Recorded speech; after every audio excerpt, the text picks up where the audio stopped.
Hey class, Devin Blaylock here, and I'm going to explain to you just some basic functions on your keyboard and what Microsoft Windows 7 has to offer you and what you can do to personalize your own desktop.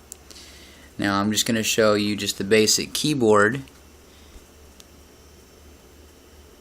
with all the letters, the numbers, all the function keys here at the top.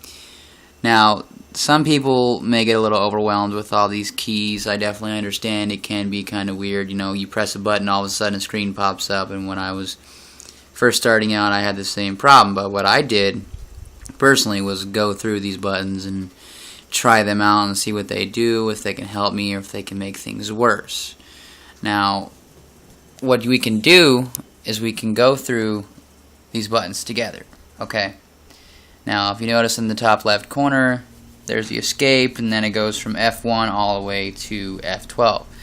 These are all your function keys. These are keys that will help your screen resolution, put it into hibernation, make sure your wireless is on, and by being able to use these, down at the bottom there's a button that says FN, which stands for function. If you press this at the same time as one of the buttons at the top that says F1 through F12, simultaneously you can actually use that function. Okay, this is how you can dim your screen, switch to HDMI mode depending on what your computer is.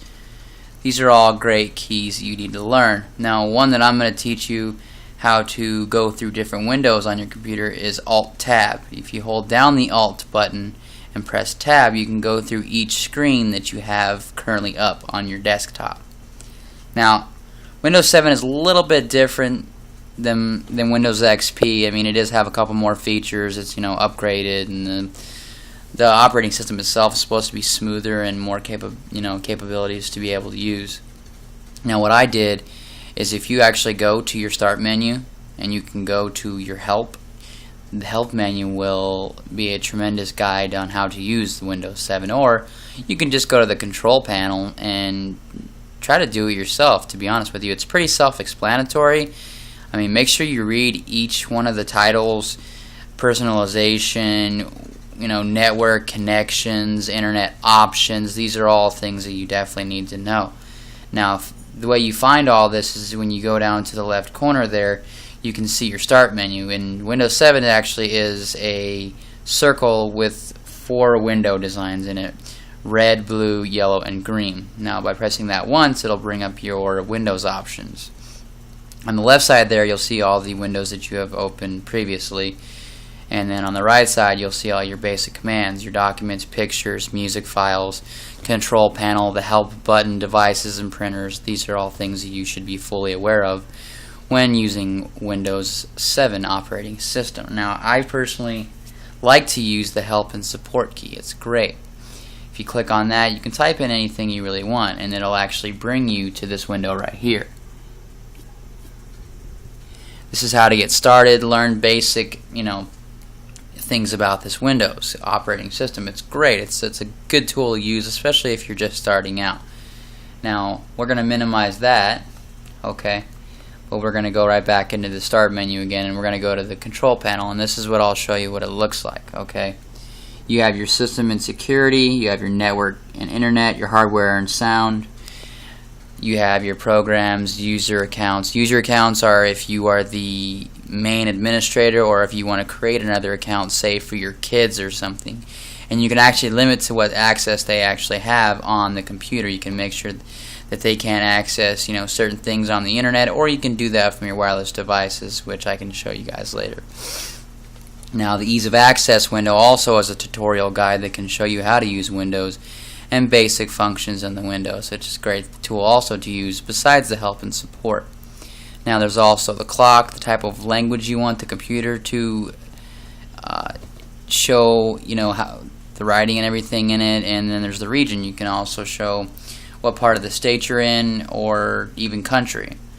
Now, there's also a programs tab. Under the programs, it'll show everything that's installed in your computer. Now, you want to be very careful with this little tab, because you can either uninstall or install another device that you may or may not want.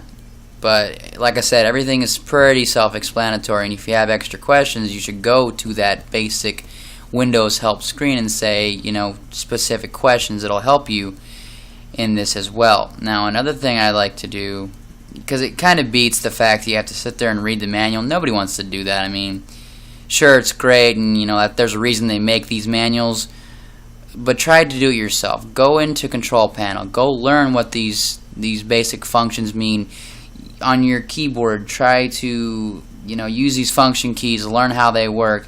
Press the function key, press, you know, function 1, that's just the basic question. You know, they only ask questions. Second one is, you know, the snooze button. Third is wireless. Depending on how your keyboard is set up, you can go and press these buttons and they'll either turn something on or off, or, you know, these things I think are a great way to learn how your computer works, and I think that everybody should just try them once or twice and expand your horizons, because you should not go through a business or, you know, even a basic, you know, understanding of not knowing what each key does. Because say you are in a business and say you want to tech support, maybe if you're working for a technical support company, you want to make sure that you fully understand the keys before you can go and sit down and explain those keys to somebody else. Because how would it look, you know, to you or to your fellow, you know, associates if you had no idea and you're sitting there trying to explain to somebody else who has completely no idea? It makes you look bad.